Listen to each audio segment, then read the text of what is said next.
कैसे हुआ धृतराष्ट्र, पांडु और विदुर का जन्म? क्या यह कौरव वंश के थे? कौन थे इनके माता पिता? प्रिय मित्रों नमस्कार। आप सभी का हमारे YouTube चैनल अयोध्या हिंदू राम राज्य में स्वागत है। कुरु के वंश में आगे चलकर राजा प्रतीप हुए, जिनके पुत्र थे शांतन। शांतन के गंगा से देवव्रत भीष्म हुए। माँ गंगा भीष्म को शांतन को सौंपकर स्वर्गलोक को चली गईं। महाराज शांतन को निषाद कन्या सत्यवती से प्रेम हो गया, लेकिन सत्यवती ने विवाह के लिए शर्त रखी कि मेरा ही पुत्र राजगद्दी पर बैठेगा। इससे शांतन बहुत दुखी हो गए, लेकिन जब यह बात भीष्म को पता चली तो वह सत्यवती के पास गए और आजीवन ब्रह्मचर्य का पालन करने का प्रण लिया। फिर सत्यवती शांतन से विवाह करने के लिए राजी हो गईं। भीष्म ने अपने पिता की दूसरी पत्नी सत्यवती के वचनानुसार ब्रह्मचर्य की प्रतिज्ञा ली थी, इसलिए यह वंश आगे नहीं चल सका। भीष्म अंतिम कौरव थे। सत्यवती के गर्भ से महाराज शांतन को चित्रांगद और विचित्रवीर नामक दो पुत्र हुए। शांतन का स्वर्गवास चित्रांगद और विचित्रवीर के बाल्यकाल में ही हो गया था, इसलिए उनका पालन पोषण भीष्म ने किया। भीष्म ने चित्रांगद के बड़े होने पर उन्हें राजगद्दी पर बिठा दिया, लेकिन कुछ ही काल में गंधर्वों से युद्ध करते हुए चित्रांगद मारा गया। इस पर भीष्म ने उनके अनुज विचित्रवीर को राज्य सौंप दिया। अब भीष्म को विचित्रवीर के विवाह की चिंता हुई। उन्हीं दिनों काशी राज की 3 कन्याओं अंबा, अंबिका और अंबालिका का स्वयंवर होने वाला था। उनके स्वयंवर में जाकर अकेले ही भीष्म ने वहां आए समस्त राजाओं को परास्त कर दिया और तीनों कन्याओं का हरण करके हस्तिनापुर ले आए। बड़ी कन्या अंबा ने भीष्म को बताया कि वह अपना तन मन राजा साल को अर्पित कर चुकी हैं और वह राजा साल से प्रेम करती हैं। उसकी बात सुनकर भीष्म ने उसे राजा साल के पास भिजवा दिया और अंबिका और अंबालिका का विवाह विचित्रवीर के साथ करवा दिया। राजा साल को यह बात पता चल गई थी कि काशी राज की तीनों पुत्रियों का भीष्म ने हरण कर लिया है। राजा साल ने अंबा को ग्रहण नहीं किया, अतः वह हस्तिनापुर लौट कर आ गई और भीष्म से बोली, हे आर्य, आप मुझे हर कर लाए हैं, अतएव आप मुझसे विवाह करें। किंतु भीष्म ने अपनी प्रतिज्ञा के कारण उसके अनुरोध को स्वीकार नहीं किया। अंबा रुष्ट होकर परशुराम के पास गई और उनसे अपनी व्यथा सुनाकर सहायता मांगी। परशुराम ने अंबा से कहा, हे देवी, आप चिंता न करें, मैं आपका विवाह भीष्म के साथ करवाऊंगा। परशुराम ने भीष्म को बुलावा भेजा, किंतु भीष्म उनके पास नहीं गए। इस पर क्रोधित होकर परशुराम भीष्म के पास पहुँचे और दोनों वीरों में भयानक युद्ध छिड़ गया।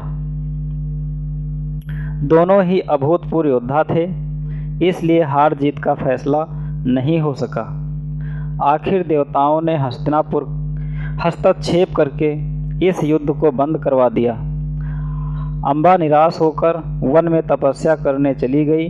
विचित्रवीर अपनी दोनों रानियों के साथ भोग विलास में रत हो गए, किंतु दोनों ही रानियों से उनकी कोई संतान नहीं हुई और वे क्षय रोग से पीड़ित होकर मृत्यु को प्राप्त हो गए।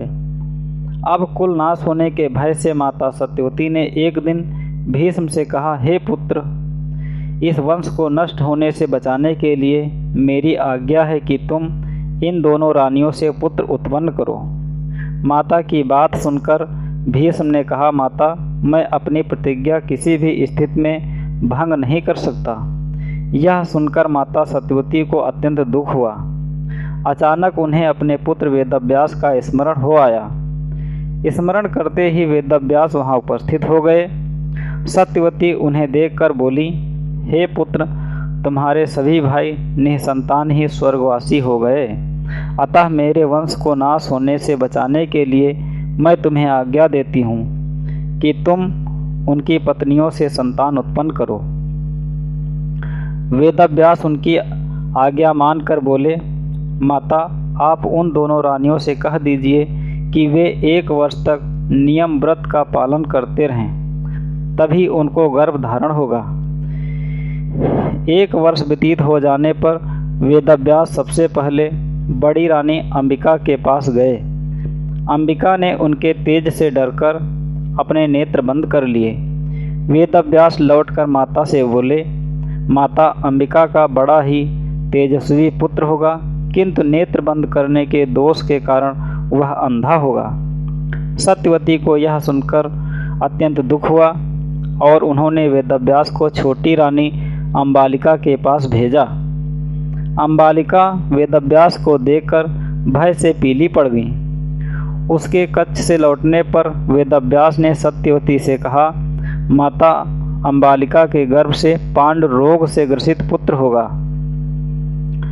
इससे माता सत्यवती को और भी दुख हुआ और उन्होंने बड़ी रानी अंबालिका को पुनः वेदव्यास के पास जाने का आदेश दिया। इस बार बड़ी रानी ने स्वयं न जाकर अपनी दासी को वेदव्यास के पास भेज दिया। दासी ने आनंदपूर्वक वेदव्यास से भोग कराया। इस बार वेदव्यास ने माता सत्यवती के पास आकर कहा, माते इस दासी के गर्भ से वेद वेदांत में पारंगत अत्यंत नीतिवान पुत्र उत्पन्न होगा। इतना कहकर वेदव्यास तपस्या करने चले गए। यह वेदव्यास सत्यवती और पराशर मुनि के पुत्र थे। जब सत्यवती से वेदव्यास का जन्म हुआ तब सत्यवती कुंवारी थीं। समय आने पर अंबिका के गर्भ से जन्मांध धृतराष्ट्र, अंबालिका के गर्भ से रोग से ग्रसित पांडु तथा दासी के गर्भ से धर्मात्मा विदुर का जन्म हुआ। इस प्रकार धृतराष्ट्र, पांडु और विदुर का जन्म हुआ। निराश होकर अम्बा ने आत्मदाह कर लिया और बाद में यही अम्बा शिखंडी के रूप में जन्मी और महाभारत युद्ध में इसने भीष्म से अपना बदला लिया। तो मित्रों, यह वीडियो अगर आपको अच्छी लगी हो तो वीडियो को लाइक करें, शेयर करें। अगर आप हमारे चैनल पर नए हैं तो हमारे चैनल को सब्सक्राइब करें, क्योंकि ऐसी वीडियो हम लाते रहते हैं। धन्यवाद।